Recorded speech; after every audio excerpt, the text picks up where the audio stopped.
ఖమ్మం జిల్లా పెనబల్లి మండలం భవనపాలెం గ్రామ సమీపంలో రిజర్వ్ ఫారెస్ట్ లో కొలువైనటువంటి శ్రీ నీలాద్రీశ్వర స్వామి వారు కాకతీయుల కాలంలో ఇక్కడ ఈ స్వామివారిని ఇక్కడ ప్రతిష్ఠించడం జరిగిందని చెప్పేసి చరిత్ర చెబుతోంది. కార్తీక మాసంలో ఈ నీలాద్రీశ్వర స్వామివారి సన్నిధినందు ప్రత్యేక పూజా కార్యక్రమాలు ప్రతిరోజు కూడా నిర్వహించడం జరిగింది. అలాగే ఈ రోజు ఏ ఏ కార్యక్రమాలు జరిగాయో ఇప్పుడు మనం ఈవో రజనీ కుమారి గారిని అడిగి తెలుసుకునే ప్రయత్నం చేద్దాం. ఈరోజు కార్తీక మాసము మాస శివరాత్రి అండి. ఇది చాలా ముఖ్యమైన రోజు. ఉదయం నుంచి కూడా స్వామివారికి ఆలయంలో మహాన్యాసపూర్వక రుద్రాభిషేకాలు చేయటం జరిగింది. ఆ తదుపరి శాంతి కళ్యాణం భక్తులందరితోటి ఈరోజు ఉదయం శాంతి కళ్యాణం జరిగింది. ఈ కళ్యాణంలో మొదటగా భక్తులు మహిళలతోటి పసుపు కొట్టించటము, తలంబ్రాలు కల్పించటము, ఆ తర్వాత కళ్యాణంలో పీటల మీద కూర్చున్నవారు మరియు భక్తులు అందరికీ కూడా కళ్యాణాన్ని అత్యంత వైభవంగా అర్చక స్వాముల చేత నిర్వహించబడింది. సుమారు 4 నుండి 5 వేల మంది ఈరోజు ఈ కార్యక్రమంలో పాల్గొన్నారు. తర్వాత ప్రసాద వితరణ అనేది కూడా అన్నదాన ప్రసాదం అనేది కళ్యాణానంతరం చేయడం జరిగింది. భక్తులందరూ కూడా ఈ కార్యక్రమంలో పాల్గొని స్వామివారి ఆశీస్సులు పొందడం జరిగింది. మేడం, ఇప్పుడు ఈ కార్తీక మాసం మొదలైనప్పటి నుంచి ఇప్పటి వరకు భక్తులు ఎంతమంది వచ్చి ఉంటారు? సుమారు ఒక 50,000 మంది వరకు భక్తులు స్వామివారిని దర్శించి వారి వారి మొక్కుబడిని తీర్చుకోవటం జరిగిందండి. మేడం, మరి భక్తులకి ఏమైనా అసౌకర్యం ఏమైనా కలిగిందా మేడం? ఎటువంటి అసౌకర్యాలు లేకుండా ధర్మకర్తల మండలి మరియు దేవాదాయ శాఖ నుంచి సిబ్బంది అందరూ కూడా నిరంతరం రాత్రి పగలు కూడా భక్తుల సౌకర్యం కోసము మేము విధి నిర్వహణ చేయటం జరిగింది.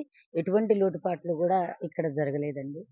అలాగే ఈ రోజు ఈ కార్యక్రమాలు మేము ఇలా జరగటానికి సహకరించిన ప్రధానంగా బ్రహ్మరాంబ సేవా సమితి వాళ్ళకి మరియు అన్నదాన కార్యక్రమంలో సహకరించినటువంటి అన్నదానానికి ఇచ్చినటువంటి విరాళాలు ఇచ్చిన భక్తులందరికీ మరియు ప్రభుత్వ ప్రతినిధులకి ఇతర ప్రైవేటు వాళ్ళకి అందరికీ కూడా ఈ కార్యక్రమం విజయవంతం కావడానికి కృషి చేసిన ప్రతి వ్యక్తికి పేరు పేరున దేవస్థానం నుంచి కృతజ్ఞతలు తెలియజేస్తున్నాం. Thank you madam.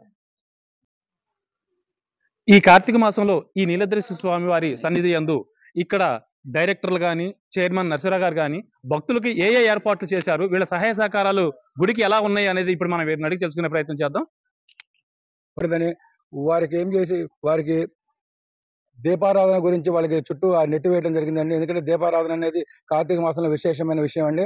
అక్కడ ఒత్తి వెలిగించే కార్యక్రమంలో వాళ్ళకి కోతుల నుంచి ఎలాంటి ఇబ్బంది లేకుండా కూడా చుట్టూ మెస్ ఏర్పాటు చేయడం జరిగింది. మంచినీటి సౌకర్యం కూడా ఇబ్బంది లేకుండా కూడా మంచినీటికి ఫ్రిడ్జ్లు ఏర్పాటు చేయడం జరిగింది.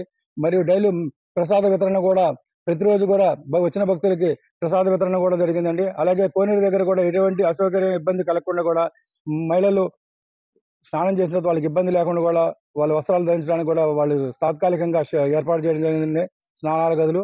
అలాగే అక్కడ కోనేరు నీటిని కూడా ప్రతిరోజు కూడా శుభ్రం చేసి ఎటువంటి భక్తులకి ఎటువంటి ఇబ్బంది కలగకుండా కూడా ప్రతినిత్యము వారి పర్యవేక్షణలో ఇక్కడ జరుగుతూ ఉందండి. ఈ ఆలయ అభివృద్ధికి మీరందరూ కూడా సహాయ సహకారాలు అందించి ఆలయ అభివృద్ధికి తోడ్పడాలని మనస్ఫూర్తిగా కోరుకుంటూ ఇట్లు ఓం నమః శివాయ.